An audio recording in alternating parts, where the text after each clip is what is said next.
ఈ El Niño effect నుంచి మనం కొంచెం బయటపడాలి అంటే రైతులందరూ కూడా పిఎండిఎస్ చేసుకోవాలి. పిఎండిఎస్ అంటే ఏంటి అంటే ప్రీ మాన్సూన్ డ్రై సోయింగ్. అంటే ఏవైతే మనకి ఈ చిరుధాన్యాలు కానీ, పప్పు దినుసులు కానీ, లేకపోతే నూనె గింజలు కానీ, ఈ గింజలు 34 వెరైటీస్ ఏవైతే ఉన్నాయో అవన్నీ కూడా మనం పెలటైజేషన్ చేసుకుంటాం. అంటే ద్రవజీవామృతంతో శుద్ధి చేసుకొని తర్వాత మనం ఈ మట్టి ప్లస్ ఘనజీవామృతం ప్లస్ యాష్ ఇవన్నీ కూడా అంటే బూడిద అంతా కలుపుకొని పెల్లెట్ లాగా తయారు చేసి దాన్ని మనం బ్రాడ్కాస్టింగ్ అంటే జల్లుతాం విత్తనాలు.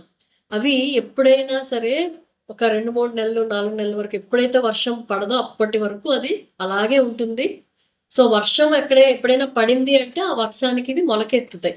దానివల్ల ఏంటంటే మనకి చాలా వరకు కూడా ఈ ప్రధాన పంటతో పాటు ఈ పిఎండిఎస్ చేస్తే ప్రధాన పంట కాపాడబడుతుంది. అంటే కాటన్ తీసుకుంటే 1,50,000 హెక్టార్లు దగ్గర ఇప్పుడు మనకు సో చేయడం జరిగింది. 2,000 రూపాయలు మీరు కాటన్ కి ఎకరాకి కడితే 48,000 వస్తుంది. సో అలాగే గ్రౌండ్ నట్ కూడా అంటే వేరుశనగకి 560 రూపాయలు మీరు ఎకరాకి కడితే 28,000 వస్తుంది. అలాగే ఉల్లి 90 రూపాయలు కడితే మీకు 45,000 రూపాయలు మనకి ఏదైనా క్రాప్ ఫెయిల్ అయితే అంటే పంట ఫెయిల్ అయితే వస్తుంది. దయచేసి మీరందరూ కూడా ఈ ఏదైతే ప్రీమియం ఉందో కట్టి ఈ క్రాప్ ఫెయిల్యూర్ ఏదైనా అయితే కూడా మీకు ఇబ్బంది లేకుండా ఉండేటట్టు చూసుకోవాలని చెప్పి కోరుకుంటున్నాను. Thank you.